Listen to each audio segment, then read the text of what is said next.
Prosseguindo com o nosso evento, em A Gênese, em seu capítulo 1, Kardec nos traz a seguinte afirmação: caminhando de par com o progresso, o Espiritismo jamais será ultrapassado, porque se novas descobertas lhe demonstrassem estar em erro acerca de um ponto qualquer, ele se modificaria nesse ponto.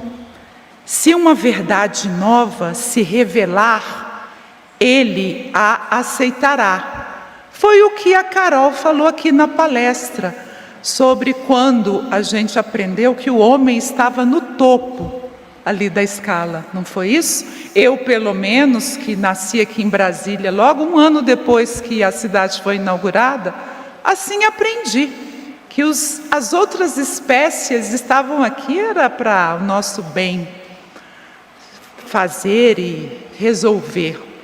Então, o Espiritismo traz isso, né? Ele jamais está ultrapassado, porque aquilo que a gente está em erro, ele se modificará nesse ponto. Se uma verdade nova se revelar, ele a aceitará. E esse movimento aqui do MOVE é um movimento antigo, não é um assunto novo. E é por isso que a gente está aqui hoje, para reforçar essa conversa e aprender mais. Tendo em vista a história do movimento espírita, seus impactos sociais e o caráter progressista da doutrina espírita, convidamos Luiz Signatis para compor o painel Fundamentos para uma Teoria Social Espírita. Signatis é escritor, professor, pesquisador nas áreas de comunicação e de ciências da religião e pós-doutor em epistemologia da comunicação, além de autor do livro Fundamentos para uma Teoria Social Espírita. Seja muito bem-vindo.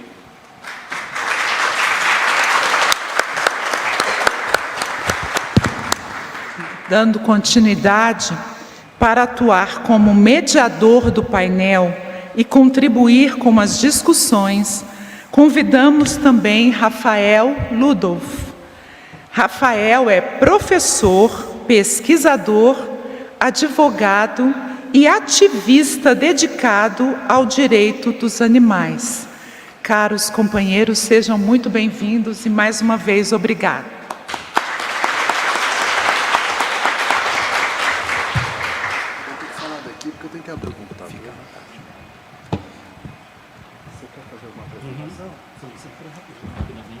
Enquanto eu ligo aqui. Já te passo a palavra, pode ser? Tranquilo. Bom dia a todos e todas. Tudo bem? Espero que sim. Primeiramente, quero agradecer de coração emocionado ao Grupo Atualpa por esse acolhimento. Ver tantas pessoas dedicadas no trabalho da cozinha, da organização, das apresentações, da música. Me alegra demais e, se eu falar mais, eu acho que eu vou verter algumas lágrimas, né? Quero também agradecer a toda a equipe do MOVE. A gente vem trabalhando há muito tempo por trazer esse conhecimento, essa motivação para que a gente inclua das nossas vivências, os interesses de viver, de ser feliz dos não-humanos também. Que coisa bonita, né? É uma mensagem muito bonita a gente incluir nas nossas considerações morais, na nossa sociedade, os interesses das demais espécies também.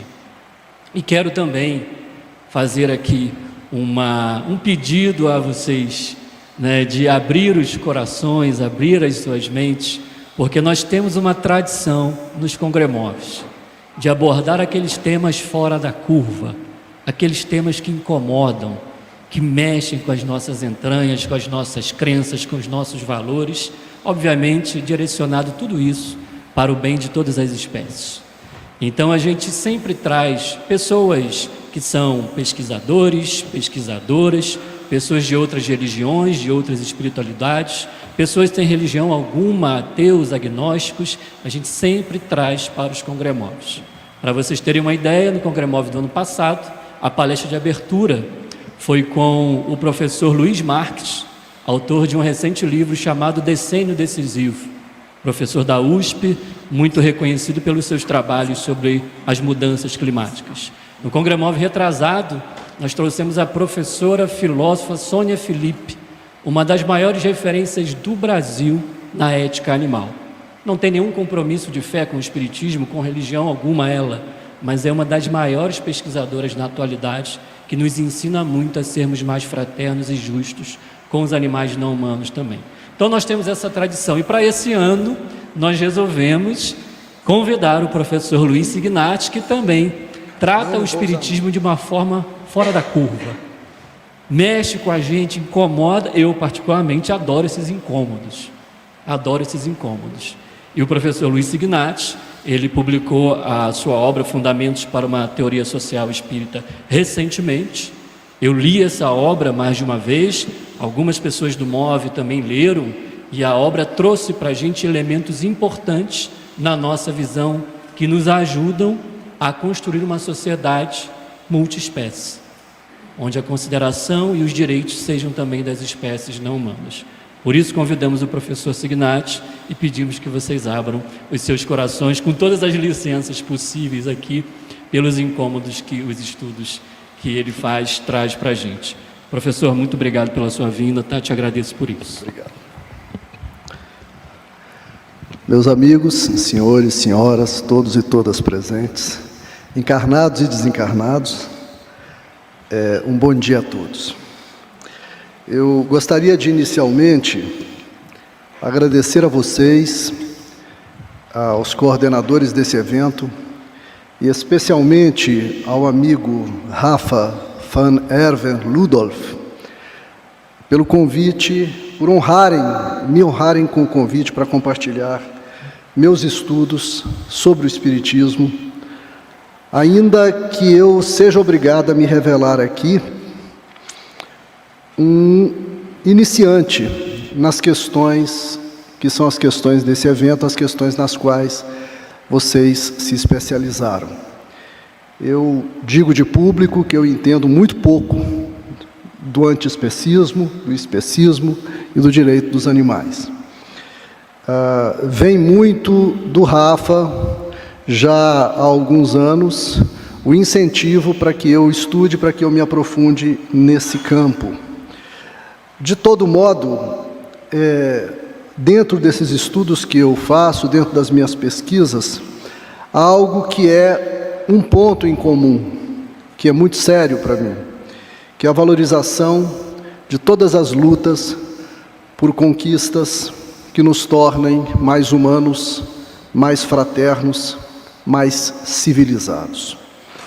E quando essas lutas alcançam valores espirituais, como aqueles que fundam e justificam o Espiritismo, isso me interessa muito mais. Me interessa não somente como pessoa, mas me interessa como pesquisador, como cientista social, que foi nessa condição que o Rafa nos convidou. De forma que eu estou aqui hoje, com certeza, Rafa, muito mais para aprender do que para ensinar. Muito obrigado, então, pela oportunidade, que eu vou tentar aproveitar ao máximo. Eu pretendo fazer uma fala de mais ou menos uns 30, 35 minutos e, em seguida, me colocar à disposição de vocês para perguntas, para a gente conversar. Eu acho que o diálogo é mais importante do que o monólogo. Bom, pessoal, quando o Rafa me convidou, eu disse a ele, com muita clareza, que eu nada teria a lecionar a vocês sobre a temática do evento. Mas ele fez questão de manter esse convite, e, se eu me lembro do que ele me disse na época, na perspectiva de que eu trouxesse a vocês alguns dos conteúdos, dos estudos e pesquisas que eu tenho feito nos últimos anos em relação ao pensamento espírita. Recentemente, como ele acabou de dizer, eu lancei um livro com um título audacioso, Fundamentos para uma Teoria Social Espírita, que é, na verdade, o primeiro livro tipicamente espírita que eu publico. Para que vocês compreendam esse livro e a minha presença aqui, talvez seja preciso que eu me apresente um pouco mais a vocês. Eu sou um professor universitário que foi militante espírita, militante muito dedicado, entre 1976 até o ano de 2001. E que, ao longo desse percurso, assumiu diversos postos no espiritismo goiano. Eu fui presidente de mocidade espírita, no ano de 1978. Naquela época, eu fui convidado pelo professor Humberto Ferreira, um professor da Universidade Federal de Goiás, que já havia presidido a Federação Espírita do Estado de Goiás. As pessoas mais antigas do Espiritismo de Brasília devem saber de quem eu estou falando.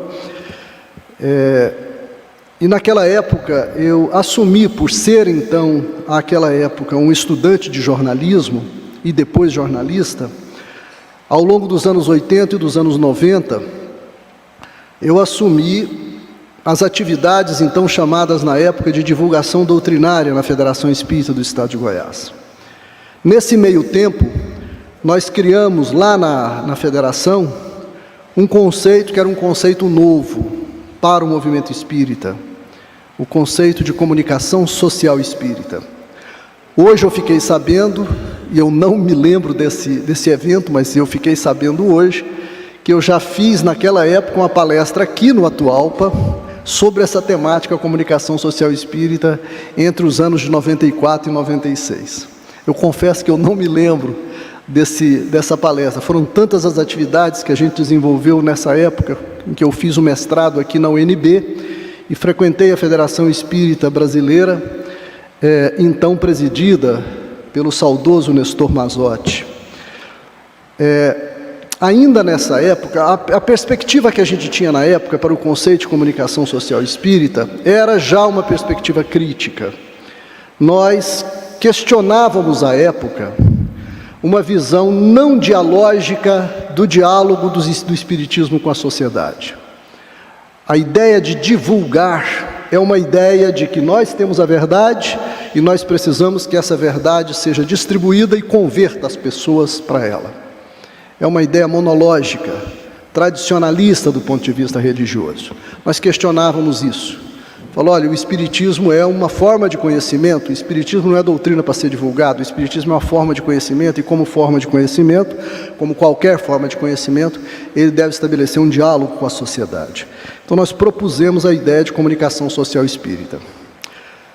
Ainda naquela época, a Federação Espírita Brasileira iria assumir o conceito de comunicação social espírita, com o qual ela trabalha até hoje, e implantaria esse conceito no Brasil inteiro, mas sem os fundamentos dialógicos que nós dávamos ao termo. Para a Federação Espírita Brasileira, e isso foi muito coordenado por um publicitário que desencarnou recentemente, lá de São Paulo, chamado Meri Seba. Para a Federação Espírita Brasileira, a comunicação social espírita seria a mesma coisa que a divulgação doutrinária, só com o uso de tecnologias e técnicas de publicidade. Ou seja, foi uma concepção mais limitada do que aquela que nós havíamos proposto. Em 1994, eu me tornei professor da Universidade Federal de Goiás. Na verdade, eu entrei na UFG como estudante em 1978 e nunca mais saí dessa instituição. Eu era ainda aluno de jornalismo quando, em 1981, eu fui contratado para trabalhar na rádio da universidade.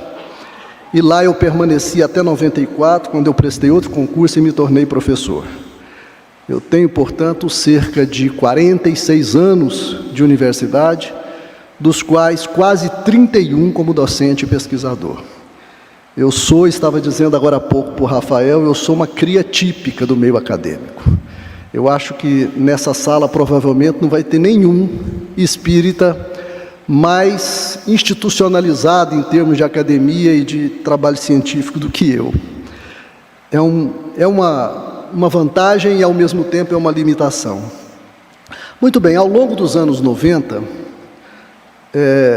logo em seguida às transformações que nós tentamos fazer na ideia de divulgação do espiritismo, e especialmente depois da docência e com ela as formações de mestrado aqui em Brasília, na Universidade de Brasília, e doutorado lá em São Paulo, na USP, eu passei a ser cada vez mais questionador de uma característica muito específica do espiritismo brasileiro e que eu vou compartilhar aqui com vocês, com todas as vênias que o Rafael citou antes de me passar a palavra. Eu lia em Kardec uma proposta epistemológica ousada que se encontra explicitada no item 55 do primeiro capítulo de A Gênese, numa nota de rodapé, que, pasmem os senhores, se alguém acredita em coincidência, foi lida antes de que a gente fosse chamado aqui. Essa epígrafe, que foi lida pelos cerimonialistas, é exatamente esse item 55 de A Gênese a que eu me refiro. Kardec diz que o Espiritismo jamais seria ultrapassado, porque ele acompanharia o progresso da ciência. E Kardec não diz simplesmente isso, ele chega a afirmar que se a ciência concluir algo diferente do que pensa o Espiritismo abandonaria o seu conceito e assumiria o conceito da ciência, e com isso, por isso, estaria livre daquilo que ele chamava criticamente de autocracia de princípios.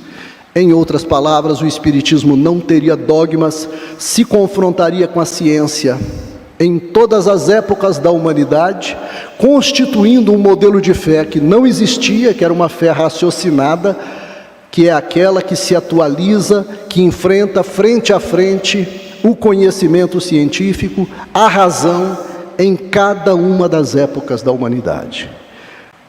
O Espiritismo não teria dogmas e seria constantemente atualizado pela ciência. Eu lia isso e me incomodava muito, porque à medida que eu me aprofundava nas ciências humanas e sociais, eu percebia que aquilo que o Espiritismo ensinava, aquilo que Kardec defendia como método, como epistemologia do Espiritismo, não se adequava à mentalidade filosófica e científica desenvolvida ao longo do século XX. Eu estudava história da ciência e percebia que Allan Kardec havia se atualizado de uma forma muito singular e profunda naquilo que pensavam os intelectuais da França do século XIX. Mas os intelectuais espíritas que se seguiram depois dele não tinham feito isso, não tinham feito a mesma coisa que ele com o desenvolvimento científico de suas épocas. No início, eu comecei a comentar isso nos congressos espíritas e nas palestras que eu fazia nos centros. É bastante possível que, quando eu fiz a palestra aqui no Atualpa, eu deva ter falado alguma coisa nesse sentido. Eu já tinha essa preocupação. Comecei a trazer conceitos de ciências sociais e de ciências humanas para as minhas palestras, convicto de que eu estava seguindo o método de Allan Kardec, o método que ele havia recomendado. A reação das lideranças espíritas naquela época passou a ser de desconfiança e de recusa. Para eles, apesar de eu ser um pesquisador profissional, um cientista social com toda a formação exigida, até o doutorado e o pós-doutorado, eu passava a ser alguém que passou a ter ideias pessoais a respeito do Espiritismo, opiniões contrárias à verdade espírita. Não adiantava eu dizer que eu não falava por mim, mas pela ciência na qual eu me tornara especialista. Eu era alguém que não era compatível com a pureza doutrinária.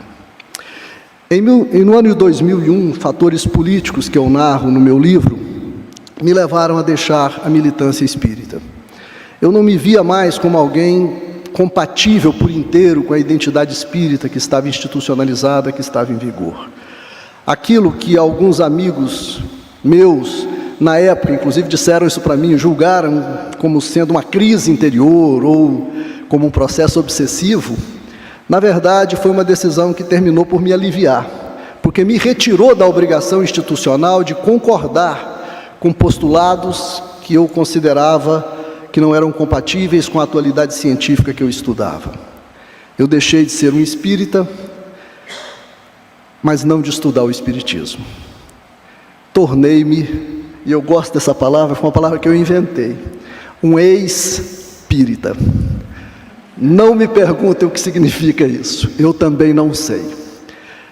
Mas eu era uma pessoa que não me identificava com a identidade espírita, mas não a deixava.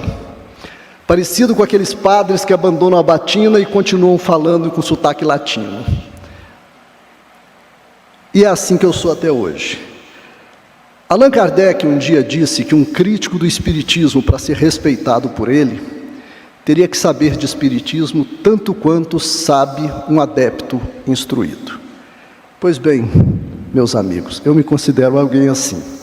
No ano que vem, em 2025, eu completarei 50 anos que eu estudo espiritismo, dos quais pelo menos 30 a partir das ferramentas do método científico. Eu sou um professor universitário que tem a mesma idade do Grêmio Espírita Atualpa. Eu nasci em 1960, tenho a idade de Brasília, a idade desse centro espírita, eu tenho 64 anos de idade. Muito bem, no ano de 2010, eu fui convidado para me tornar professor também da Pontifícia Universidade Católica de Goiás. Aceitei o convite e em 2016 fui reconvidado para assumir uma cadeira no programa de mestrado e doutorado em Ciências da Religião daquela universidade católica, de onde desde então tomei o Espiritismo como objeto profissional de pesquisa. Eu sou, dentro do PPG de Ciência da Religião da PUC, a autoridade em Espiritismo, pasmem os senhores. No segundo semestre de 2020, em plena pandemia, eu fui convidado por um coletivo espírita de Curitiba, chamado Livre Pensar Espírita, a fazer uma palestra, e eles me convidaram a tematizar Espiritismo e Teoria Social. Instigado por eles, eu, sem pensar muito, porque se eu tivesse pensado eu não teria talvez feito, eu virei para o Saulo Albach, que foi o rapaz que me convidou, e falei assim: palestra? Por que não um curso online, que poderia ser promovido pelo programa de pós-graduação de Ciência da Religião da PUC para vocês? Eles toparam, abrimos 40 vagas, essas vagas lotaram no mesmo dia. Ele entrou em contato comigo, eu falei: é online, aumenta para 80. Ele aumentou para 80, no dia seguinte as vagas se extinguiram e começou a formar fila de espera. Eu percebi que o tema tinha alto interesse, e aí entusiasmei e passei a escrever e ministrar o curso. Quem quiser assistir esse curso, ele está no meu perfil do YouTube. Entrem no YouTube, digitem Luiz Signates, vai estar lá o meu perfil. São 8 videoaulas de mais ou menos 30 minutos cada uma. Esse curso foi repetido 3 vezes em instituições diferentes do Espiritismo brasileiro. Primeiro pelo Coletivo Livre Pensar Espírita, pela segunda vez pelo Centro Espírita Allan Kardec de Santos e pela terceira vez pelo Centro Cultural Espírita de Porto Alegre, no Rio Grande do Sul. Com todos esses cursos eu fiz 8 encontros com debates e com questionamentos pesados. Eu reuni mais de 350 dúvidas e perguntas das pessoas ou objeções que elas faziam àquilo que eu trazia como conteúdo.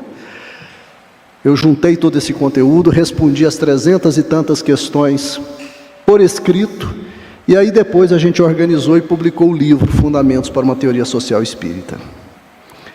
Essa, portanto, meus amigos, é a condição na qual eu me apresento hoje a vocês. Da mesma forma como a Carolina, eu não conheço verdades absolutas, mas eu posso dizer a vocês com tranquilidade, com serenidade, que eu sou e falo como um cientista social que leva muito, muito, muito a sério o Espiritismo. No meu livro eu questiono diretamente a perda do diálogo do Espiritismo com a ciência, que significa, na verdade, a meu ver, o abandono pelos espíritas brasileiros da proposta epistemológica de Allan Kardec. O Espiritismo, não por má intenção, mas por problemas de contexto social e histórico, escolheu seguir Kardec nos conteúdos e, para isso, teve que abandoná-lo no método. Diante da profusão das culturas mediúnicas advindas de outros povos, trazidas inclusive pelos negros escravizados no Brasil, de certa forma, dogmatizar Kardec foi uma espécie de tábua de salvação para os espíritas da primeira e segunda metade do século XX. Na medida em que fazer ciência não era uma opção. Na primeira metade do século XX, no começo do século XX, até o começo do século XX, o Brasil não tinha nenhuma universidade, nenhum curso de pós-graduação.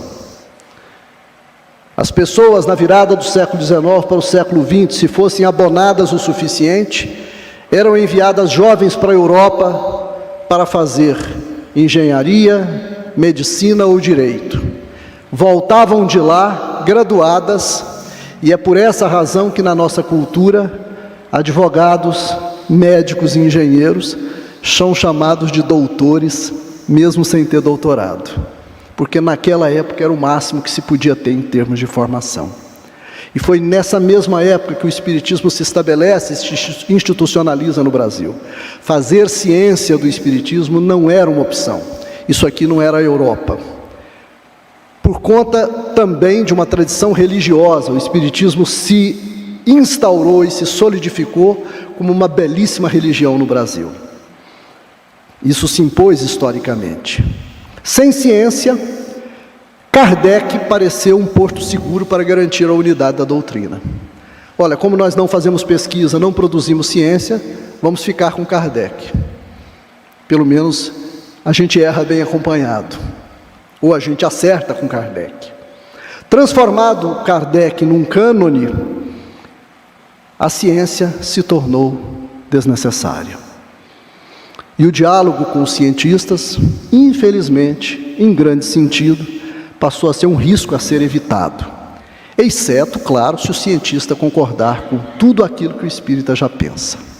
Mas aí, não é mais ciência, porque o cientista não faz isso, como cientista. De forma que eu não falo aqui como um espírita praticante, e nem muito menos como um crítico do espiritismo, porque eu não sou. Eu acho que sou espírita até hoje, mas um espírita próprio, um ex-espírita. Eu sou um cientista social, que conhece o espiritismo como um adepto instruído, que o leva enormemente a sério, e que em certo momento foi tangido pela força das coisas a dialogar os fundamentos das ciências sociais contemporâneas com os fundamentos da mentalidade espírita. Neste momento, então, como um simples pesquisador e um professor, é que eu convido vocês, reforçando aquilo que o Rafa disse agora há pouco, a uma interlocução racional e crítica, profundamente fiel ao método de Kardec, mas não obrigatoriamente aos conteúdos do que ele pensava, porque esses conteúdos tinham enorme validade na época dele, na França do século XIX, e nem sempre essa validade se manteve nos nossos dias. Para dar um exemplo disso a vocês, eu vou abordar aquilo que o Rafa me pediu para abordar, que é a questão do individualismo como forma de pensar o ser humano. O processo de institucionalização do espiritismo, ao transformar o texto de Kardec em cânone, em critério de verdade e em definição da própria identidade espírita, o que significa que para ser espírita você tem que concordar com Kardec, que é um critério que nem o próprio Kardec utilizava, aprisionou o espiritismo numa forma muito radical de individualismo, bastante própria da mentalidade burguesa do século XIX, para a qual impera uma visão subjetivista e psicológica do espírito, que é transferida diretamente para as questões éticas, chamadas de questões morais, num sentido essencialista. Por que essencialista? Porque para a filosofia contemporânea, a ética é o âmbito do debate racional sobre a moral. E a moral são as regras estabelecidas pelos costumes históricos e culturais da sociedade. A ideia de moral no espiritismo não está ligada à noção de costume nem à noção de história. Moral é a lei divina esculpida por Deus na consciência de cada um. A ideia de que a regra social, de que aquilo que o homem deve fazer, o modo como ele deve se comportar, não é algo construído histórica e culturalmente, mas sim alguma coisa vinda de Deus e absoluta, silencia o pensamento social, o pensamento cultural e o pensamento político na análise do comportamento e do relacionamento humano. Isso é estranho ao Espiritismo? Não, não é. Quem definiu o Espiritismo como ciência psicológica foi o próprio Kardec. A Revue Spirit, a revista espírita, que ele publicou enquanto ele viveu, se chamava Revista de Estudos Psicológicos. E talvez tenha sido a primeira revista com pretensão científica do campo da psicologia da história da humanidade. Porque foi criada antes da psicologia existir como disciplina científica, o que ela viria a acontecer somente no século XX, especialmente a partir dos trabalhos de um médico austríaco chamado Sigmund Freud. Muito bem, mas quem definiu o Espiritismo como ciência psicológica foi o próprio Kardec. Não que Allan Kardec não tenha se referido a questões e problemas sociais. O problema em Kardec não foi deixar de se referir à sociedade, mas sim o modo como ele fez isso. Ao tratar de temáticas sociais, ele quase sempre operou numa perspectiva inteiramente individualista e orientada para o juízo moral. Veja, por exemplo, o modo como ele tratou o direito da propriedade, a partir da questão 880 do Livro dos Espíritos. O homem tem direito à propriedade desde que ela seja adquirida honestamente e sem o prejuízo de outrem. São dois critérios morais para validar a sociedade. O desejo de possuir, diz lá Kardec neste mesmo capítulo, é condenado quando for para saciar paixões e para saciar o egoísmo, outro juízo moral. O direito à propriedade tem limites? Sim. Os limites ao direito de propriedade estão ligados à compreensão da lei divina, que é o norte para o progresso espiritual. E só. Kardec fala de propriedade em 6 questões, uma subquestão e um comentário de uma única frase, sem nenhuma referência à estrutura da sociedade, às instituições sociais, à história e ao despossuimento como fator de desigualdade. Posso cobrar isso de Kardec? Não. E daqui a pouco eu digo para vocês por quê. Antes eu quero analisar um outro capítulo, Lei de Sociedade, o capítulo 7 da parte 3ª do Livro dos Espíritos. Ali, claramente, senhores, Allan Kardec não faz sociologia. É um capítulo curtíssimo, são 10 questões divididas em 3 partes. A primeira com 3 perguntas e um comentário, a segunda com 4 perguntas e outro comentário, e a terceira com 3 perguntas sem comentário nenhum. Na primeira parte, ele rapidamente posiciona uma visão utilitarista da relação social. Isto é, as relações sociais, as relações das pessoas em sociedade, existem por causa da necessidade do espírito individual de progredir. Na segunda parte do capítulo, ele trata da questão da reclusão e do voto de silêncio. E sem discutir o contexto social, ele efetua um juízo moral da reclusão católica, coisa dos mosteiros e dos conventos, né? Julgando-a um ato de egoísmo. Na verdade, quem estuda a ciência da religião e estuda a ética católica, sabe que a vida monástica dos mosteiros e nos conventos é uma atitude religiosa de solidariedade espiritual. Monges e freiras são pessoas que se dispõem a sair do mundo profano para orar pelos homens. Mas Kardec e os espíritos no século XIX com certeza não sabiam disso. E na última parte ele trata dos laços de família e retoma uma visão utilitarista. A família existe para que os espíritos individuais progridam dentro dela. A visão de Kardec sobre sociedade, então, ela é naturalista e é utilitária. E individualista, porque a noção de estar em sociedade não é vista como intrínseca ao espírito humano, e sim como um instrumento para uma utilidade evolutiva transitória. O nascimento coloca o ser humano dentro dessa condição e a morte retira dessa condição. O codificador do Espiritismo, pessoal, não pode ser acusado de não fazer sociologia na lei de sociedade. Não pode ser condenado por isso. E por quê? Porque ele não tinha conhecimento sociológico, antropológico, nem de ciência política. Sabe por quê? Por uma razão muito simples. Porque esse conhecimento não existia na época dele.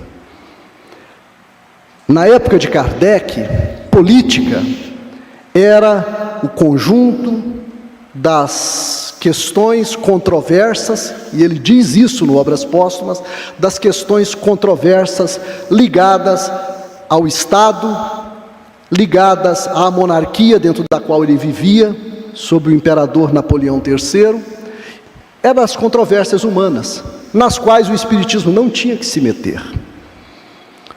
O que muda para os dias de hoje?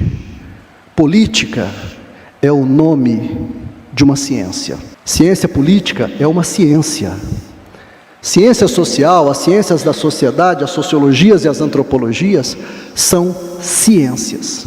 Não são mais o reino das controvérsias. São ciências com teorias, com conceitos, com métodos, com rigor e com pesquisadores. E com conhecimento publicado. Mas não somente por isso.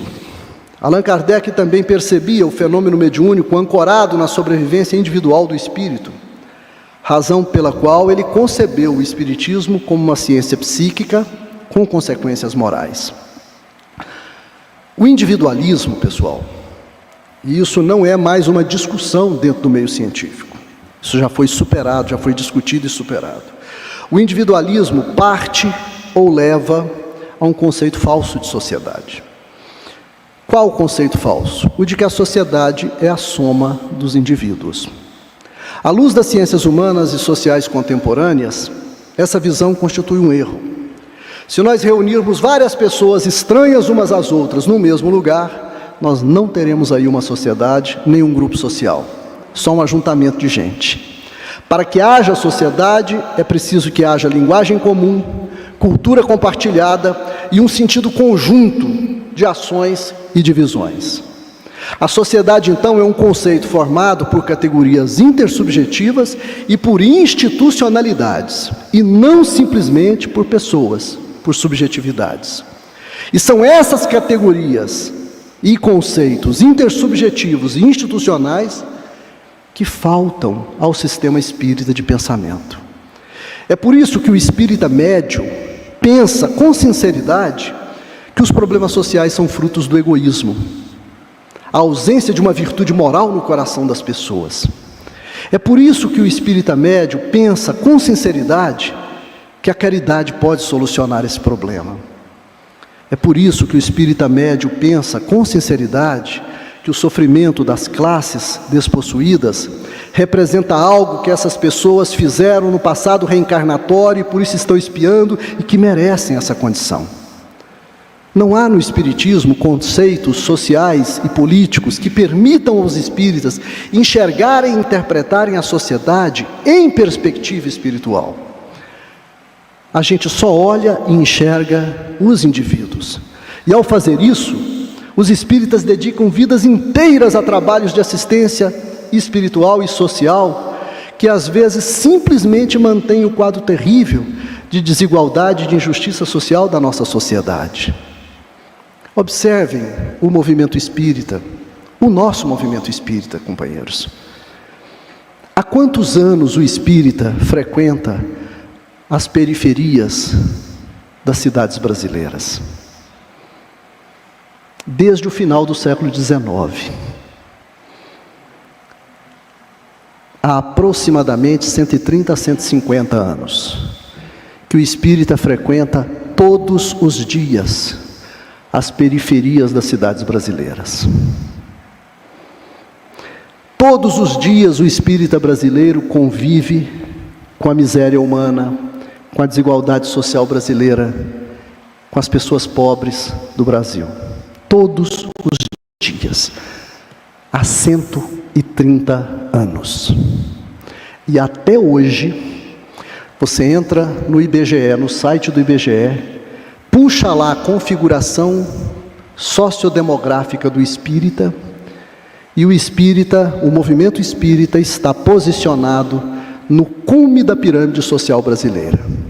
É a religião mais rica do Brasil, a religião mais intelectualizada e mais bem formada do Brasil. Onde está a maioria da população brasileira? Não está no espiritismo. Por quê? Se o espírita convive todos os dias com ela há 130 anos, fazendo caridade, praticando o amor, praticando o bem, com alta generosidade. O espírita talvez seja um dos religiosos brasileiros mais generosos da história. Sabe por quê, companheiros? A estatística nos informa que o espírita convive com os pobres, mas não se mistura com eles. Que a caridade espírita mantém a desigualdade social brasileira, mantém o preconceito de classe, mantém os pobres lá onde eles estão. O espírita não se mistura com eles. Nos centros espíritas de periferia das cidades brasileiras, na hora das sessões mediúnicas e nas sessões públicas, enche de carro zero na porta. E normalmente é alguém do centro da cidade ou da região rica que dirige o centro espírita. O espírita sai do condomínio fechado e vai descascar batatinha na periferia. E isso é um gesto extremamente nobre da parte dele. Mas ele não se pergunta o que é que está acontecendo. Tem uma história que um amigo, uma liderança espírita lá do Nordeste, uma vez me contou. Eu tinha ido para participar de um evento lá, e eu estava no saguão do hotel, e ele sentou comigo, e foi falar comigo dessa coisa que ele também percebia do problema da relação dos espíritas com as pessoas pobres no movimento. E eu não entendia direito o que ele estava falando. Aí ele virou para mim e falou assim: Signatis, vamos fazer uma analogia aqui. Faz de conta que está eu e você na beira da praia, e tem um lago nessa praia, e no lado de lá do lago tem um penhasco enorme. E nós estamos aqui conversando, ok? Ok. De repente, cai uma criança desse penhasco e começa a se afogar. O que você faz? Aí eu falei: uai, Gessler, eu pulo na água, vou lá salvar a criança. Maravilha, muito bem, você é um bom espírita. Aí quando você está voltando, caem duas crianças ao mesmo tempo e começam a se afogar. O que você faz? Aí eu falei: uai, Gessler, eu falo: Gessler, vamos nós dois agora, né? Porque eu não dou conta de salvar dois ao mesmo tempo. Vamos nós dois que a gente salva. Aí, ótimo, nós salvamos as duas crianças. Aí, quando a gente está acabando de salvar, cai mais duas. O que a gente faz? Volta lá e salva as duas. Ok, nós acabamos de salvar as duas, cai mais uma. Aí eu falo: não, peraí, Gessler. Aí eu falaria o seguinte para você, porque eu sou uma pessoa inteligente. Falou: enquanto eu vou salvar essa criança, vai lá e vê quem é que está jogando menino de penhasco, porque isso não é normal. Não é verdade? Ele falou: exatamente. O espírita funda a obra de assistência social. No primeiro ano ele atende 10 crianças, ou 10 pessoas pobres. No segundo ele atende 20. No terceiro ele atende 50. No quarto ele atende 100. Em momento nenhum esse espírita pergunta a si mesmo: que máquina é essa que está criando pobre em profusão, que está criando necessitado em profusão para a casa espírita? Ao contrário, ele festeja porque a obra cresceu. Percebem? É um problema de maldade do espírita? Claro que não, companheiros. O espírita é uma pessoa generosa, uma pessoa boa. O espiritismo melhora as pessoas. Não só o espiritismo, mas o espiritismo eu tenho certeza, melhora as pessoas. Eu melhorei com o espiritismo vertiginosamente. Falta ao pensamento espírita conceitos de natureza social, econômica e política para interpretar a sociedade.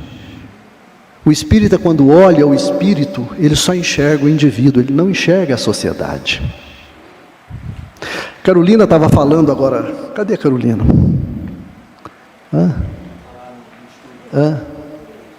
Está lá no estúdio. A Carolina estava falando agora há pouco e falando para a gente que tem solução o problema ecológico. Tem, senhores. E eu digo para vocês, e quando ela perguntou qual a solução, onde é que está o problema, algumas pessoas falaram aqui, falta de boa vontade. E aí ela expôs, não, é excesso de egoísmo. Queridos, a solução que conseguiu determinar a reversão do buraco na camada de ozônio, com a extinção do CFC, que era um aerosol que prejudicava a camada de ozônio, foi uma solução de caráter político e econômico. Não foi a boa vontade, nem a falta de egoísmo de ninguém. E os demais problemas, estava comentando com Rafa, logo quando ela falou isso, os demais problemas, que não são mais problemas tão simples, a reversão do problema climático, parece que não é mais possível, a reversão da extinção das espécies, e talvez inclusive da espécie humana, é uma solução política e econômica. Se os espíritas querem de fato se engajar nesse problema, é fundamental sair de uma visão individualista de sociedade e começar a aprender aquilo que as ciências sociais e humanas hoje sabem, não tem dúvida nenhuma. Para problemas políticos, as soluções têm que ser políticas. Para problemas econômicos, as soluções têm que ser econômicas. Não adianta a minha atitude individual junto com a de vocês. Isso não vai resolver o problema. O que vai resolver o problema é movimentar as instituições, os governos, as grandes empresas, para que deixem de fazer aquilo que fazem. O problema das queimadas não é maldade dos fazendeiros. O problema das queimadas é um problema econômico, porque queimar floresta dá dinheiro. E aquilo que dá dinheiro dá poder. Nós estamos agora em pleno processo eleitoral. Esse processo eleitoral é movimentado por dinheiro grande, interesses enormes. Boa parte desses interesses são negacionistas de ciência e negacionistas do problema climático. Por quê? Porque preservar a floresta, cuidar dos animais, não dá dinheiro, não faz ninguém ficar rico, podendo até empobrecer algumas pessoas. Essa é a questão. Ah, Signatis, então você está trazendo para o Espiritismo, falando que o Espiritismo tem que debater uma questão material. O Espiritismo lida com problemas espirituais e não problemas materiais. Me perdoem, senhores, mas se esse problema não for um problema espiritual, o problema econômico e político da humanidade não for um problema espiritual, eu não entendo mais nada. O problema espiritual das pessoas é também um problema político, e que precisa ser politicamente debatido. Então você está defendendo que a gente deva debater política no centro espírita? Claro que sim. Não é fazer campanha eleitoral em centro espírita, do jeito que fazem algumas igrejas evangélicas. Não é montar bancada espírita no Congresso Nacional. Não. É debater qual é o modelo de sociedade que nós queremos. Qual é o tipo de governo e de Estado que nós queremos? É debater se a nossa caridade concede às pessoas cidadania, para que as pessoas entrem no centro espírita, não para serem ajudadas por nós, mas para serem respeitadas nos seus direitos. É diferente. Uma visão individualista do espírito, uma visão individualista do espírito impede que o espírita enxergue os conceitos relacionais como estruturantes da vida e da sociedade. Eventos de poder passam a ser percebidos como se o poderoso fosse bom ou mal. O nazismo não aconteceu, não é porque o Hitler era um espírito inferior. Foi uma conjuntura de situações políticos, econômicos e militares que levou ao nazismo. E nós precisamos ser capazes de perceber esses jogos de poder. De forma, senhores, que a ingenuidade psicologizante talvez seja uma das maiores fragilidades do pensamento espírita contemporâneo. Se este movimento, o MOVE, de fato quer ser um movimento consequente do ponto de vista da preservação das espécies, da consideração da sociedade como composta também pelos não-humanos. Quer construir de fato uma noção de fraternidade que seja uma noção que impregne na sociedade como um todo e que salve o planeta e nos salve espiritualmente a todos, é fundamental que o MOVE debata não apenas as questões de moral ou as questões de ética individual. É fundamental que a gente tematize com alta grandeza, a partir de uma atualização científica, as questões de natureza política, econômica, cultural e social que envolvem esse problema. A gente tem algumas saídas para todo esse modelo de pensamento. O Rafa já mandou eu calar a boca, né? E aí eu vou deixar vocês então encerrando com um gostinho de quero mais. Mas eu vou lhes dizer algumas das saídas espíritas para o individualismo que estão contidas naquilo que pode ser uma fundamentação de uma teoria social, de um pensamento social espírita. Vocês já pensaram em enxergar o mundo espiritual como sociedade? Vocês já leram O Nosso Lar com uma perspectiva econômica e política? Experimentem fazer isso. Vocês já pensaram a desencarnação e a reencarnação como movimentos de migração social? Como movimentos migratórios de uma sociedade para outra, da sociedade nossa para a sociedade dos espíritos desencarnados, que no final das contas é a mesma sociedade? Vocês já pensaram a mediunidade como uma relação sociocultural? Se vocês estudarem a produção mediúnica, a história da produção mediúnica, vocês vão ver que toda a produção mediúnica está vinculada a contextos históricos e contextos sociais.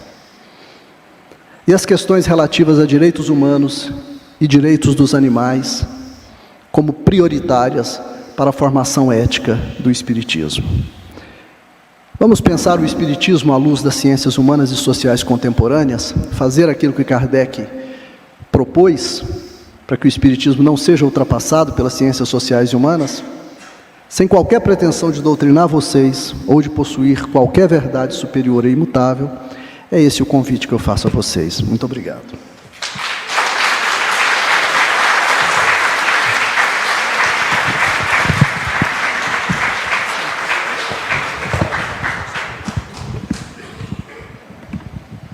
Bem, meus irmãos, a reflexão está posta, não é? E esse não é um assunto novo aqui na nossa casa, não. Como o Gustavo falou, a Carolina Abreu é co-criadora do projeto de educação ambiental na Casa Espírita. Nós vamos passar agora para um momento de debate e perguntas. E eu gostaria de pedir licença a vocês para convidar o presidente da nossa casa para fazer a ambientação exatamente desse debate que tão interessante e sério que o professor doutor Luiz Signatz nos trouxe nessa manhã. Nós estamos aqui para aprender e debater seriamente. E as colocações do nosso presidente vão ambientar essa parte de perguntas e respostas aqui. Por isso que eu peço licença para que ele fale antes de vocês. A palavra está aberta à plateia.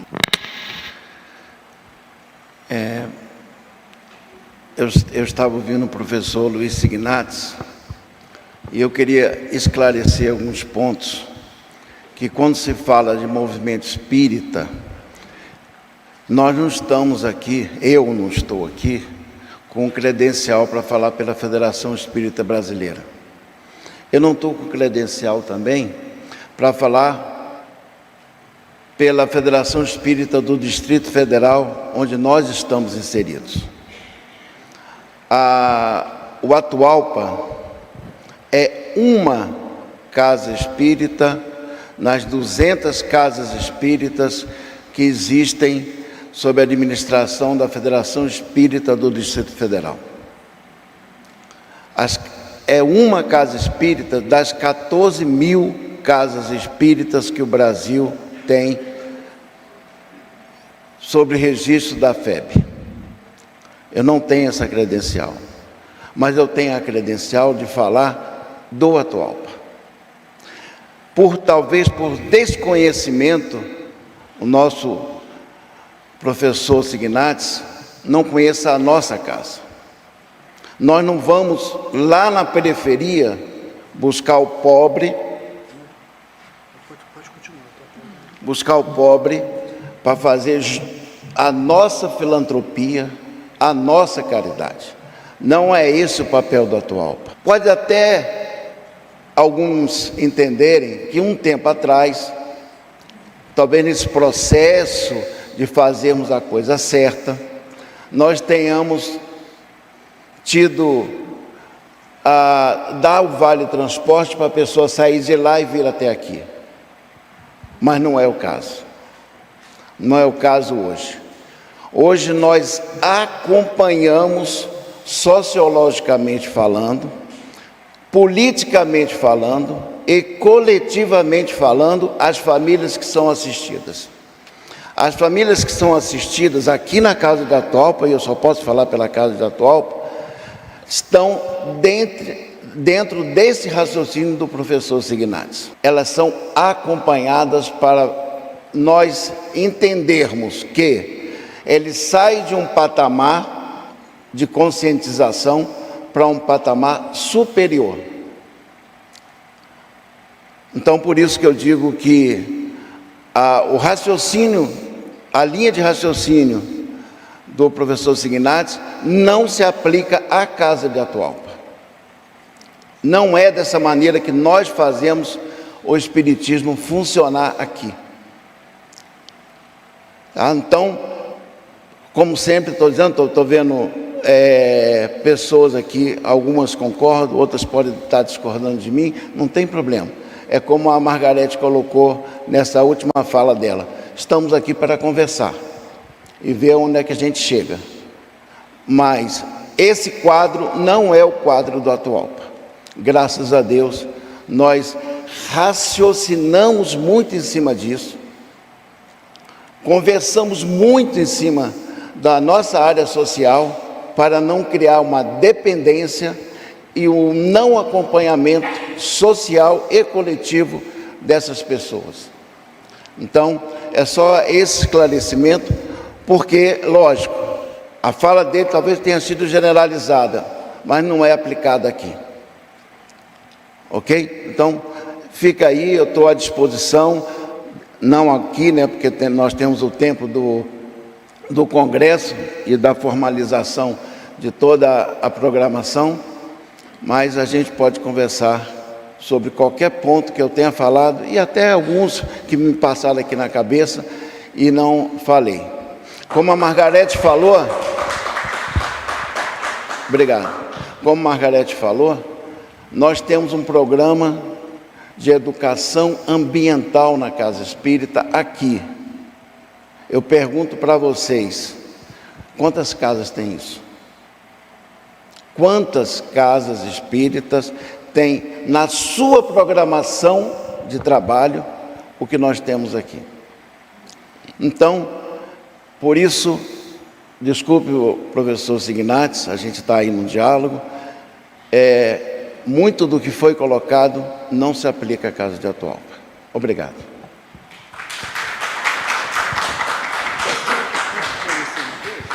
Agradecemos os esclarecimentos prestados pelo Paulo de Tarso e passamos a palavra ao Rafael, nosso mediador.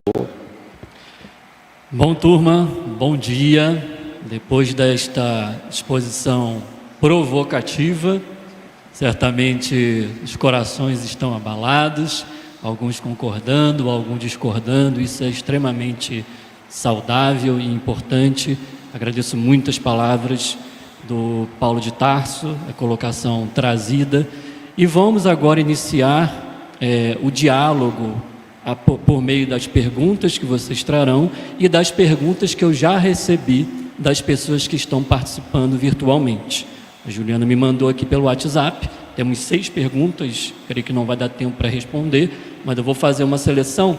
Eu queria começar com um comentário para te passar a palavra, ok? Porque a questão do direito dos animais, a questão multiespécie, a questão da relação nossa fraterna com o mundo natural é uma questão que eu acho que se alinha com a perspectiva do individualismo que você trouxe. Isso para justificar até mesmo a ênfase que eu pedi que o professor Signati desse a essa questão do individualismo.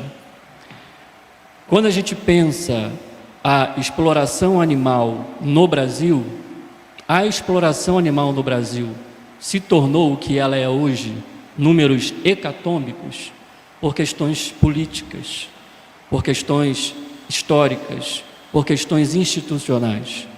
O capitalismo, o colonialismo e outros aparelhos ideológicos e questões formataram o especismo no Brasil.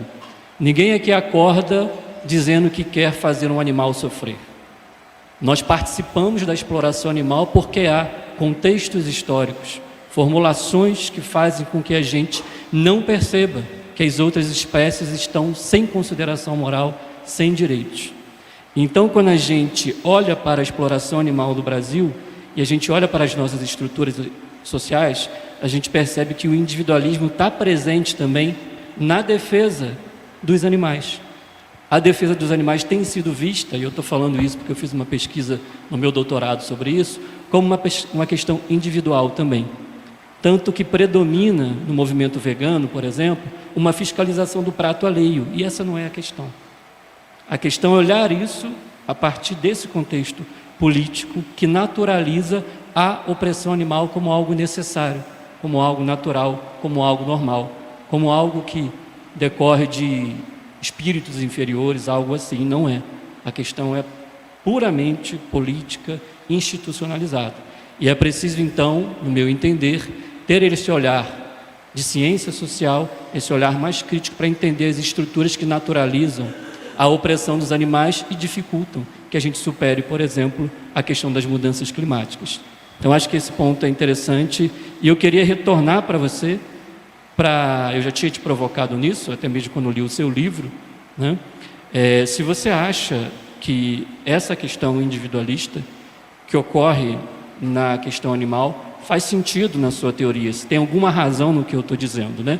E a preocupação também, para finalizar agora, é que a preocupação é que isso não aconteça. Se a gente está trazendo para o movimento espírita a questão da defesa animal, eu tenho uma preocupação que isso se torne algo individualista também. Entende? Então eu te devolvo para... E depois eu passo para as perguntas, ok? Eu acho que, como eu disse para você, eu sou um estudioso, eu sou um estudante, você que é o professor dessa matéria. Então, sem dúvida nenhuma, é fundamental que a gente coloque o individualismo como uma questão central, a superação de uma visão individualista de mundo.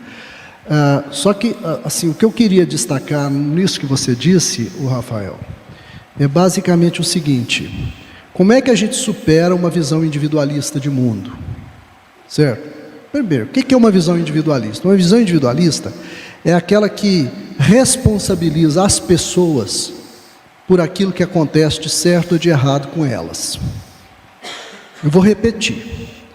Uma visão individualista é aquela que coloca sobre os ombros do indivíduo, eu ou você, toda a responsabilidade por tudo aquilo que te acontece. Ok? Se você deu certo na vida, é porque você é competente. Se você não deu certo na vida, é porque você fez alguma coisa para que aquilo acontecesse. Se você for atropelado na rua, você fez alguma coisa para que aquilo acontecesse. Se alguém te assaltar, é porque você merecia de alguma forma que isso acontecesse. Isso é que é uma visão individualista do espírito ou da pessoa. Ok? Então, neste sentido, os animais são tratados como objeto, como mercadoria, e não importa quanta crueldade isso signifique, porque as pessoas individuais procedem com crueldade, elas são egoístas, elas são más, elas são inferiores, e a gente precisa resolver o problema na pessoa, no indivíduo.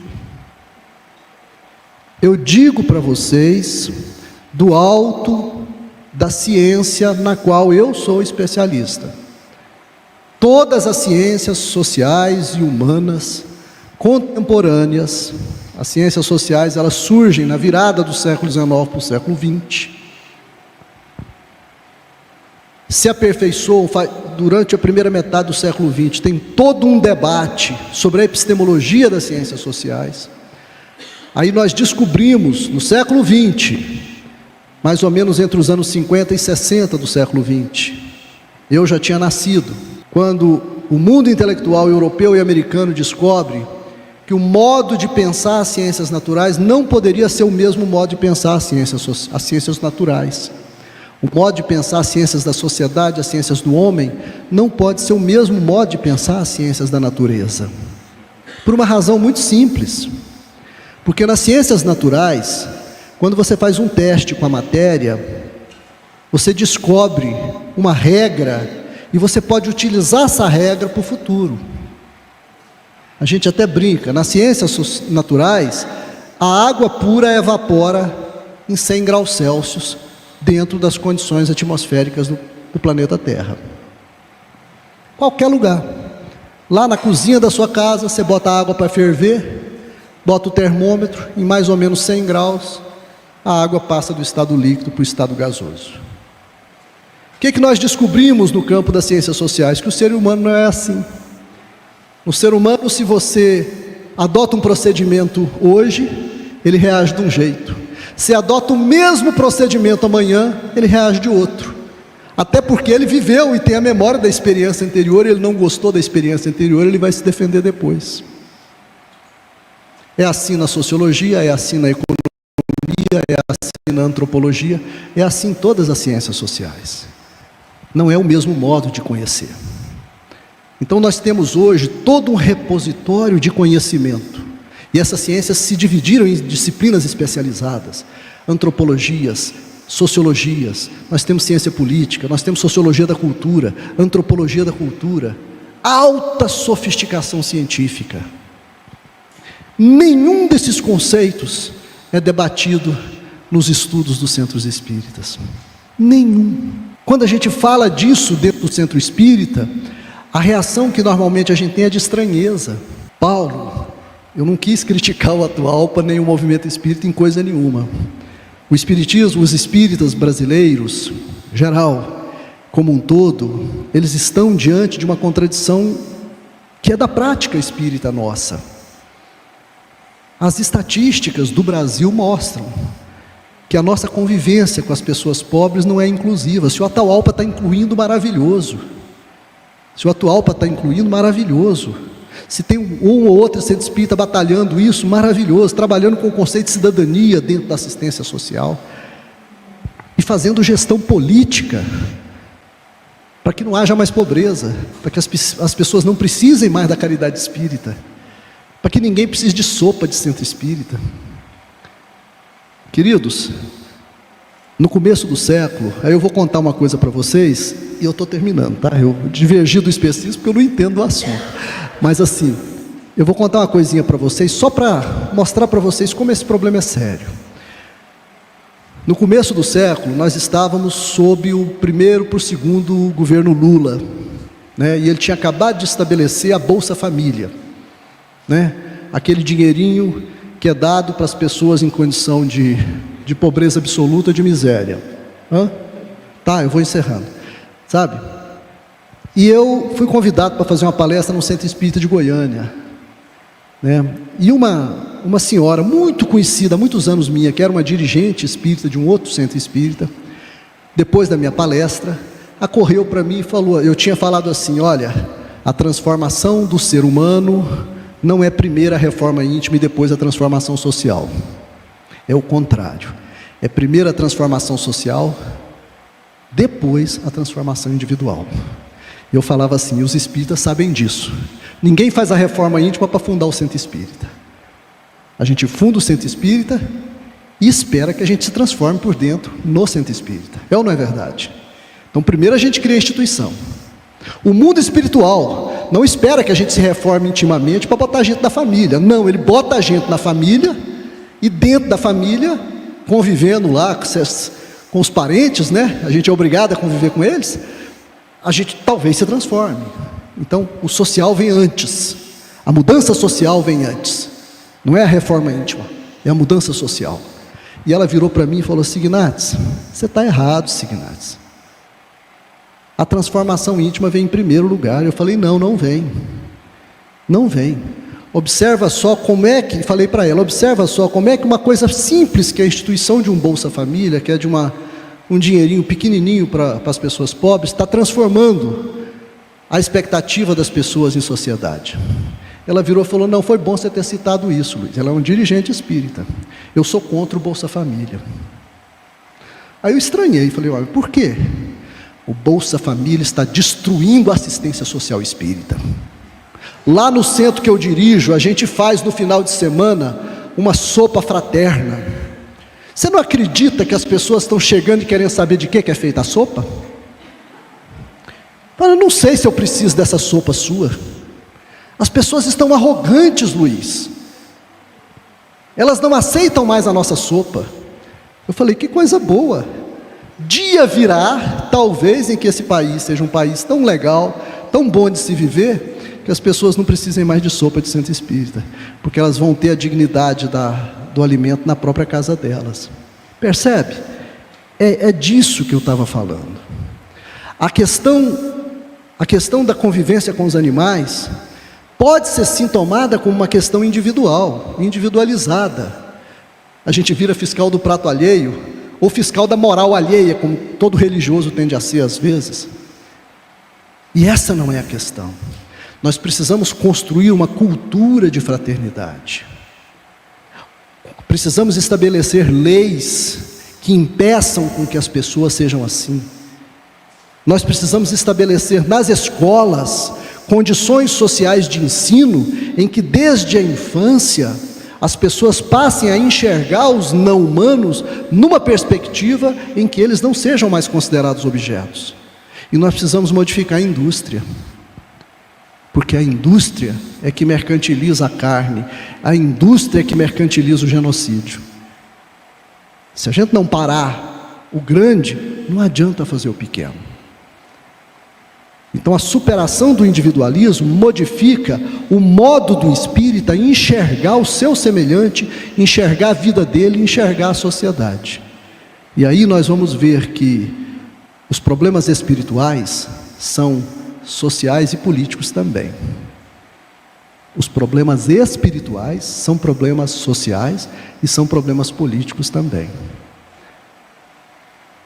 Eu com os meus obsessores formamos um grupo social sólido. Obrigado, Signates. Bom, temos pouco tempo, a conversa é longa e temos lá uma primeira pergunta. Eu não sei como que a turma aqui vai mediar, mas eu levo o microfone para ela, é isso? Como que funciona? Aí você diz seu nome, não fala, e por favor seja breve, se a gente tem pouquinho tempo. Sim. Por gentileza, quem levantou a mão, se levante isso, novamente. Aquela senhora. Obrigada. Isso.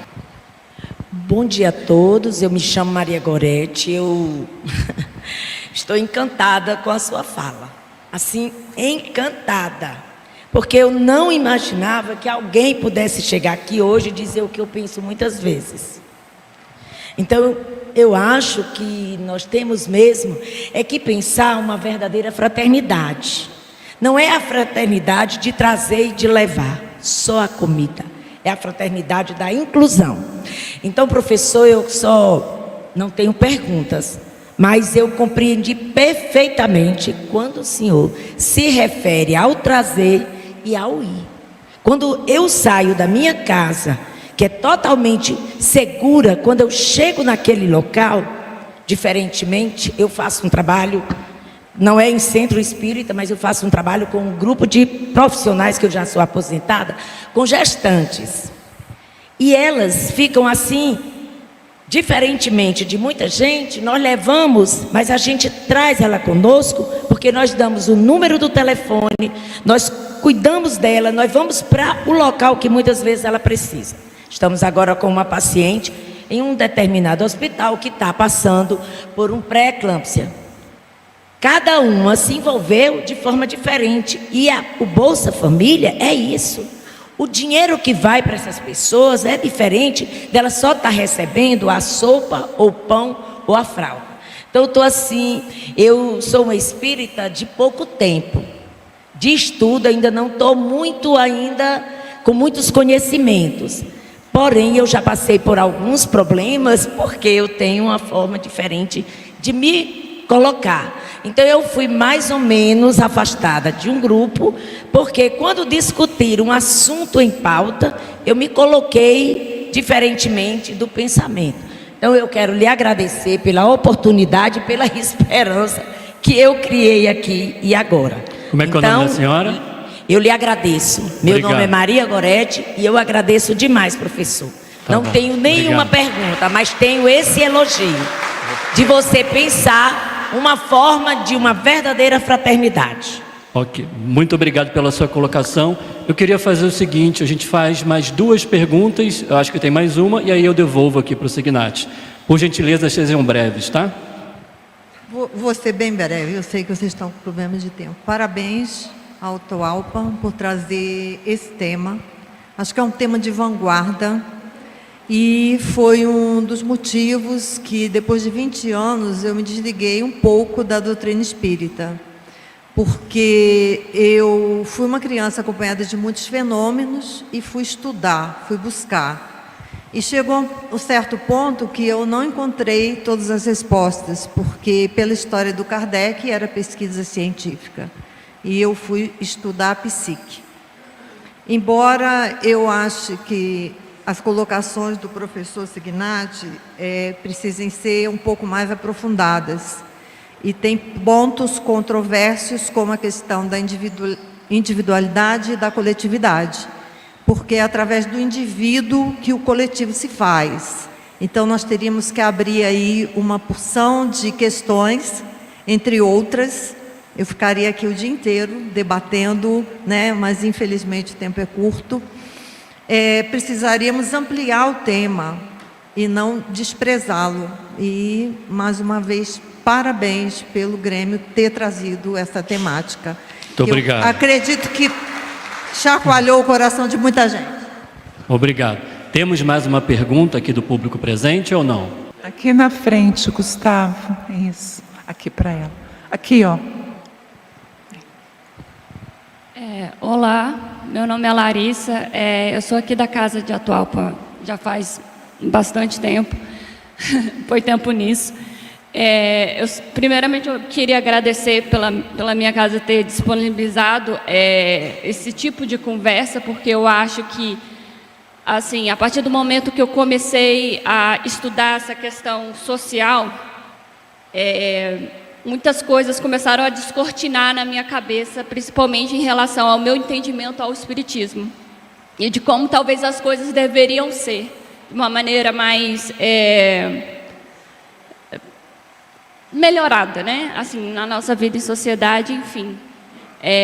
A pergunta que eu queria fazer, você pontuou a questão da infância, e eu acho que isso é uma coisa fundamentalmente importante, independente do contexto de estar numa casa espírita, né? A questão da evangelização, como a questão da própria escola também, numa questão de vida social, enfim.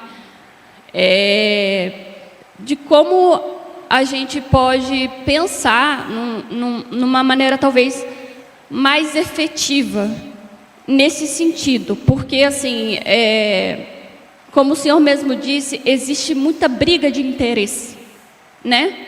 Como você também colocou, o mediador também mesmo colocou, né? Uma briga de poder, né? O tempo todo. Então, acho que como a gente, ali, partindo para a questão da infância, até porque eu também já fui evangelizadora e eu realmente queria entender melhor assim, esse ponto a nível de sugestão, né, do que a gente poderia fazer dentro da casa espírita e fora da casa espírita também. Porque eu acho que realmente a partir da infância tudo começa. É isso. Obrigada. Seria possível a gente também ouvir a pergunta dele, aí eu faço a síntese das perguntas do internauta e passo para ele responder e encerrar o tempo. Eu só peço objetividade, tá bom? Nosso tempo. Me chamo Bernard. Eu gostaria de perguntar ao senhor, professor, como a gente consegue correlacionar sobre a questão do pensar, do pensamento crítico, que o espiritismo é baseado em 3 pilares: ciência, religião e filosofia. E eu sinto que a ciência está sendo muito menosprezada dentro das casas. Questionava cientificamente alguns, vamos dizer assim, superiores intelectuais sobre o espiritismo, e eles diziam que não era coisa do espiritismo que tinha que questionar isso, o espiritismo é focado no social e tal. Então, eu gostaria de entender, como o senhor já bem disse, que é um ex-espírita, mas com essa questão muito forte da ciência, como você conseguiria se posicionar? Que às vezes é uma dúvida que eu tenho, tipo, tá, eu sigo a ciência, que o Kardec diz que se a ciência contradizer o que o espiritismo dizer, ficar com a ciência, ou vou na minha fé? Eu fico nessa dualidade, não sei como lidar ao mesmo tempo, principalmente no momento de faculdade, que você tem muitas experiências e quer entender melhor o mundo e se entender.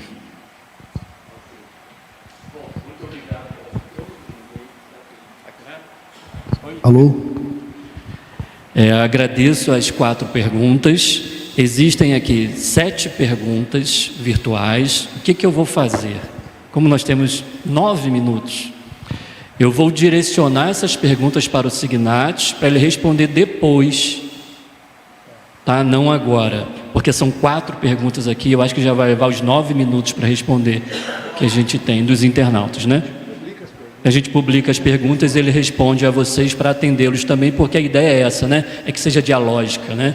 Então, por favor, as respostas. Tá certo. Eu vou tentar responder rapidamente, porque muitas vezes um pedacinho do tempo a gente consegue responder alguma aí. A Gorete, eu queria agradecer o reconhecimento da seriedade do estudo. O estudo é sério. A gente aqui, no momento em que eu estou aqui falando essas coisas para vocês, eu sei a seriedade das coisas que eu estou falando. Eu prevejo o impacto que isso às vezes causa, especialmente nas pessoas que têm responsabilidade como dirigentes. Mas é um problema que eu acho que os espíritas têm que enfrentar. A questão eu esqueci o seu nome. Leila.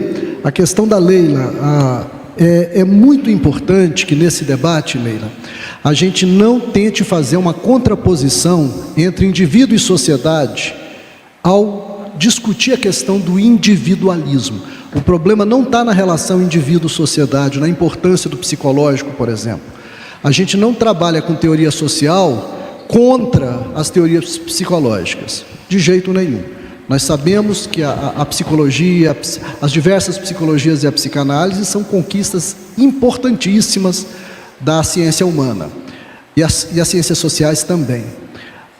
Eu diria até o seguinte, concordando com o Tzvetan Todorov, a pergunta que funda a psicologia social, que é onde termina o indivíduo e começa a sociedade, onde termina a sociedade e começa o indivíduo, na verdade é uma falsa pergunta. Todos nós somos individuais, psicológicos e sociais ao mesmo tempo. Não há nada que a gente faça que não seja indivíduos fazendo, e não há nada que o indivíduo faça que não seja dentro de um explicável por algum tipo de cultura ou de contexto social. Então nós temos que discutir as duas coisas. O debate sobre o individualismo, que é o debate que a gente está colocando hoje, a gente chama de individualismo uma visão que é exclusivamente individual, que não considera o social, que não considera o contexto. Ao não considerar um contexto, a gente termina produzindo uma visão limitada e falsa do ser humano. E aí faz isso que às vezes no espiritismo se faz, que é jogar sobre os ombros do indivíduo toda a responsabilidade pelo que lhe acontece. O que é falso do ponto de vista sociológico, tá? O que é falso do ponto de vista sociológico. Então é muito importante que só considerar isso. Com relação à sua pergunta, você pede por procedimentos práticos. Eu vejo um só de início. Sabe, eu aprendi com um filósofo alemão que eu estudei no meu doutorado, está vivo até hoje, velhinho, mora na Floresta Negra da Alemanha, chama-se Jürgen Habermas.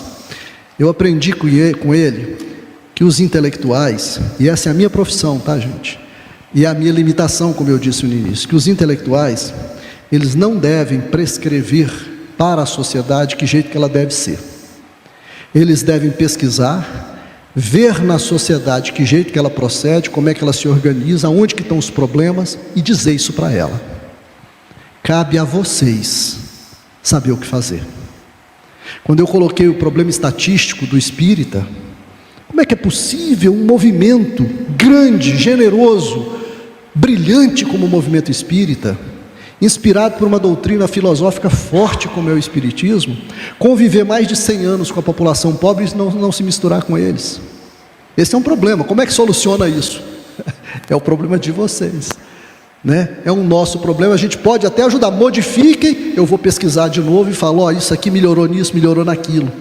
O meu papel não é dizer para as pessoas o que elas devem fazer, mas uma coisa eu enxergo como clara: é preciso que vocês debatam isso, é preciso que vocês discutam isso, é preciso que vocês tragam as ciências sociais, todo o repositório de conhecimento que é imenso das ciências humanas e sociais e da filosofia contemporânea, para dentro da casa espírita e façam esse debate.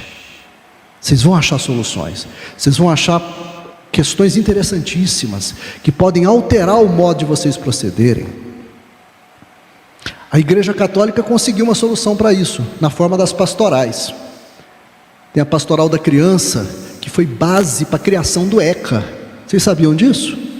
Que a pastoral da criança da Igreja Católica foi base para a criação do ECA, o Estatuto da Criança e do Adolescente, que vige hoje no Brasil, que melhorou a condição de tratamento das crianças no país ao longo do processo de democratização. A Igreja Católica é base para o PT. O PT foi todinho formado a partir das comunidades eclesiais de base da Igreja Católica. Os católicos fazem assistência social. Foi com eles que os espíritas aprenderam a fazer caridade, eram as casas de misericórdia. Os primeiros espíritas eram católicos no século XIX, século XX. Bezerra de Menezes, Bittencourt Sampaio, Francisco Leite Saião,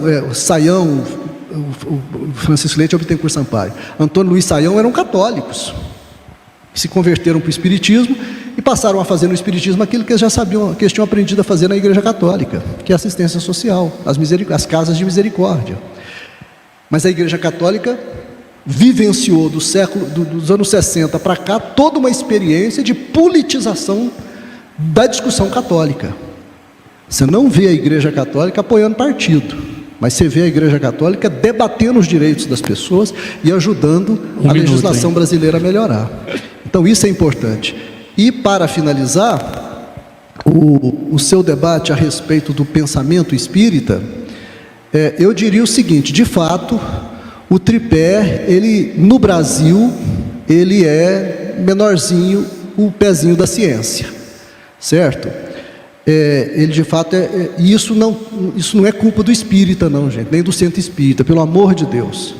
Isso é um problema cultural do Brasil. Isso é um problema cultural do Brasil. O espiritismo brasileiro, no século XX, não tinha condição de fazer ciência como a Europa e a América do Norte fazia. Não tinha condições sociais para isso. Hoje tem. Ok? Eu acho que o espírita deve se preocupar com a recomendação do método de Kardec. E deve recuperar Kardec nisso. Tá? Deve recuperar Kardec nisso. O espiritismo precisa se atualizar em relação às conquistas das ciências sociais e das ciências humanas contemporâneas. Se o espiritismo não fizer isso, vai virar uma religiãozinha de gueto, que discute só os seus próprios problemas, com os espíritas fazendo caridade, pensando na própria reforma íntima, pensando só em si mesmos. E a sociedade, aquela fase da transformação social que Allan Kardec previu na Revista Espírita, não vai acontecer no Brasil. Porque transformação social só acontece se o movimento fizer movimento social. Se ele se transformar no movimento social. Mas quais as saídas para isso? Vocês têm que debater esse assunto. Há um handicap, há um buraco de conhecimento entre aquilo que o espiritismo estuda e aquilo que nós estudamos nas ciências sociais. No meu livro, Fundamentos para uma Teoria Social Espírita, eu tento dar uma contribuição para uma ponte para fazer esse diálogo. É preciso fazer esse diálogo. Caso contrário, Kardec, do ponto de vista do método, está esquecido. E esse é um desafio que vocês têm. Obrigado, meu querido. Agradeço. As ideias estão postas, né? Não há necessidade de ninguém de concordar, de discordar. Ele trouxe as pesquisas deles, né? E eu agradeço a vocês pelas colocações, pelas perguntas. Peço desculpa às perguntas que vieram virtualmente, mas eu me comprometo junto com o MOVE a publicizar depois essas perguntas e essas respostas. Obrigado, professor Signati. Obrigado aos apresentadores e retorno a vocês.